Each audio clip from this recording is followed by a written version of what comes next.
How's it going, everyone? Sorry for weather swan drop. That was the day. It's July 30th, 2021, and today we're going to take a look at the tropical Atlantic and see and determine when our next potential tropical cyclone could form and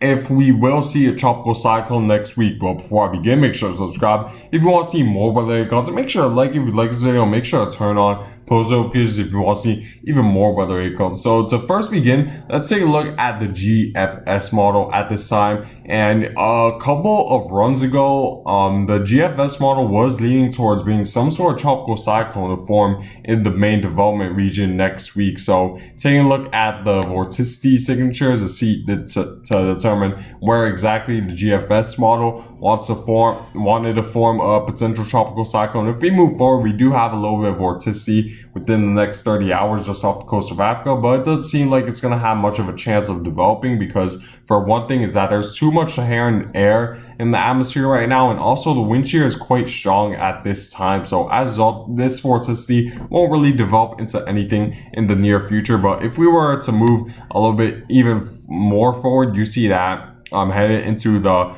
144-hour mark, you see day 6, we do see a little bit of vorticity form just off the coast of Africa, and it definitely does become something beyond the 5-day mark, which is something we certainly need to pay close attention to. However, with the latest GFS model run, which is still currently coming out, the GFS model has been less lenient of tropical cyclone development, which is definitely good news. But since we're talking about a long-term forecast where the forecast could easily change from day to day, it's at least something to still watch, because there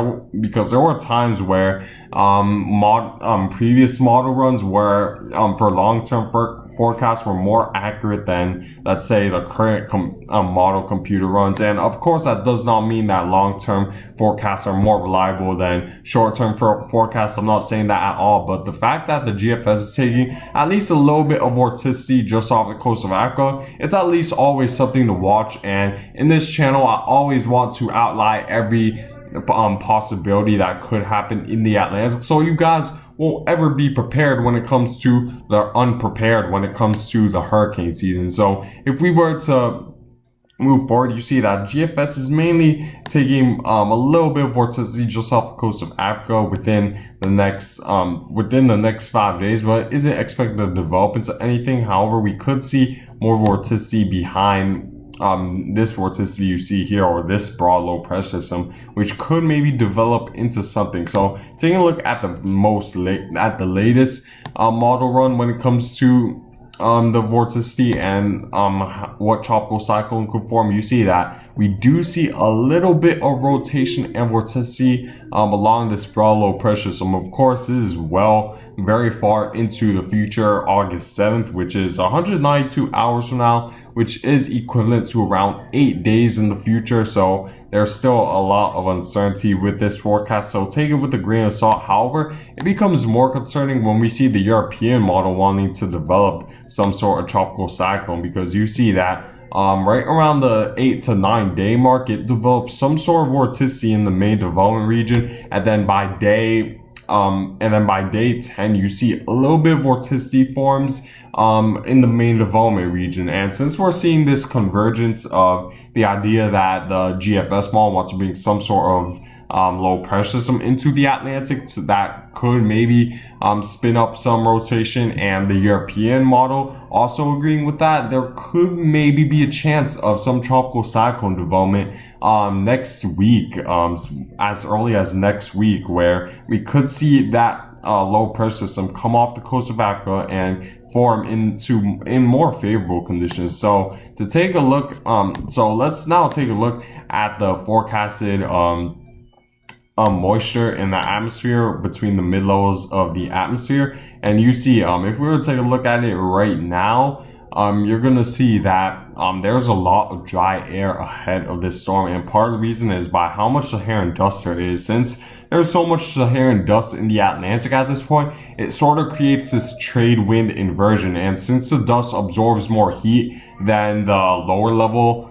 air molecules under it, then that means that the lower level, very moisture filled air molecules along the surface of the ocean will have a difficult time to rise up into the atmosphere and condense, because since the dust is warmer than the moist air that's along the surface, that means that the moist air along the surface will sink rather than rise, since of course warm air rises and the cooler air mass sinks, and in this case moisture filled air is the cooler air mass compared to the Saharan dust. So we're going to see a lot of trade wind inversion that's going to inhibit this storm from at least inhibit any sort of tropical cyclone development over the next few days. And if we were to move forward, you're going to see a lot of moisture continues to move off the coast, but it does get a little bit more interesting because we do see a little bit slightly less dry air in this region. There's still a lot of dry air to the north of it, and we still have to wait and see if this dry air from this ridge and this whole pressure system, this pressure gradient, will steer that dry air into where a lot of the lower air mass pressure air mass is. But at this point, it seems like the dry air will sort of lessen and could make conditions more conducive for development if we were to see this get trapped in a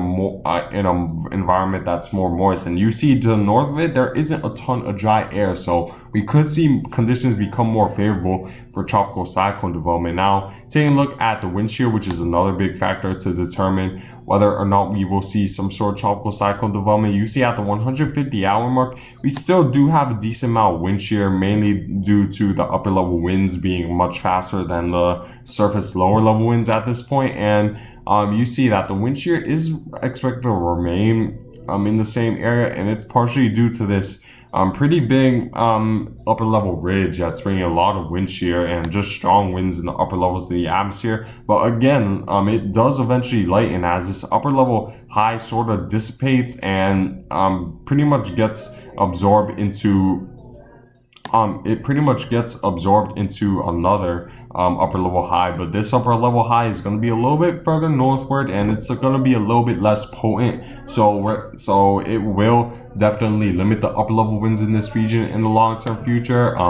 Taking a look even further beyond the 6-day mark in the future to see how much wind shear should be expected, you see that headed into 168-hour mark, the wind shear even lightens even more, and it lightens even more as this pretty much oncoming ridge isn't really going to be like as strong, and we're going to see this upper level high that's just south of the equator move further southward, and it'll create a environment where wind shear should lighten down in that region. Again, this is in the very long-term future, so again, take this whole video with a grain of salt, but I want to outline all the possibilities like I said, and there could be a chance that we could see more favorable conditions for tropical cyclone development in the main development region. So this is something we certainly need to keep in mind, because the European model is certainly taking a little bit of vorticity around the 7 to 8 day mark, which is certainly something very important that we need to identify. And taking a look at the GFS model, we do see just a little bit of vorticity and a broad low pressure system moving eastward, and combining the fact that the air might be dry, that the Saharan dust might go away, and that the wind shear might lighten in the future, we could see a more favorable environment for tropical cyclone development in the Atlantic. But again, take it with a grain of salt, because I'm going beyond the 5-day mark, so there's still certainly a lot of uncertainty. Now, take a look at the 5-day tropical weather outlook, and there isn't any tropical cyclones expected over the next 5 days. And like I said, part of the reason is by how much Saharan dust is pretty much dominating the atmosphere at this point, and it's creating a trade wind inversion, which is inhibiting a lot of convection and a lot of lift in the atmosphere from occurring when it comes to the lower level moisture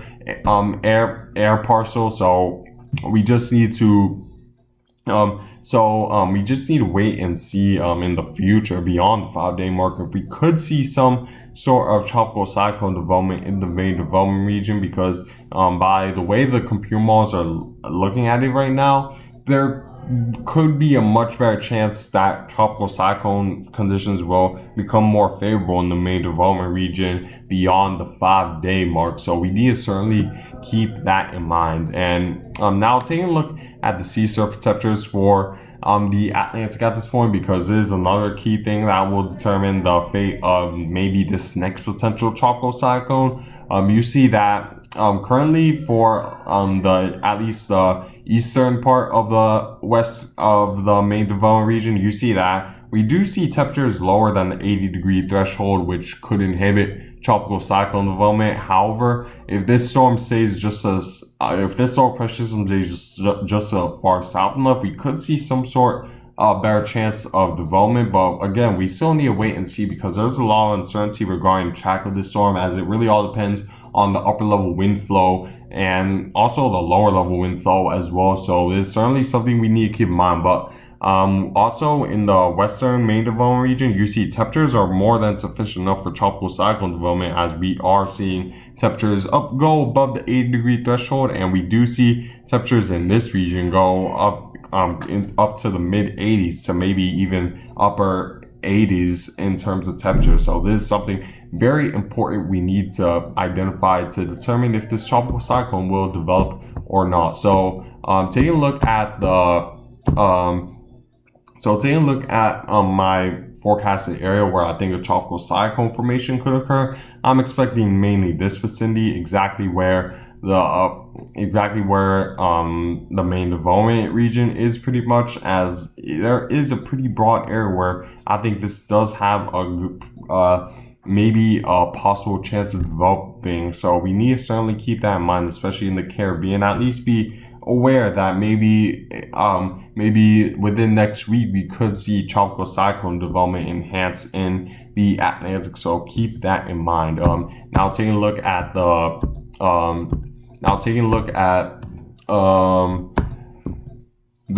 MJO forecast for the next several days, and the next several weeks. And if you don't know what MJO means, it's pretty much the Madden-Julian oscillation, where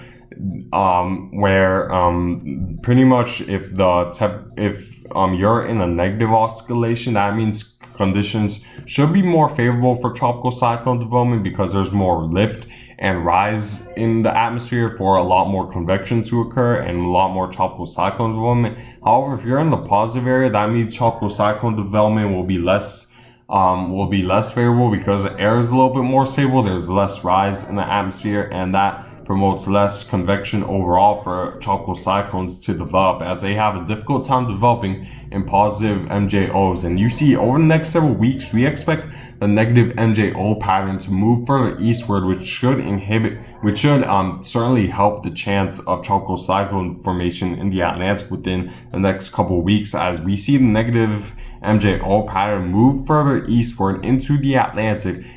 into week 1 and into week 2. So that's certainly something we need to keep a close eye on all throughout the Atlantic. Now taking a look at the dust concentration near the surface along the Atlantic, you see that over the next several days we expect the dry air to mainly stay right around the main development region, which should certainly inhibit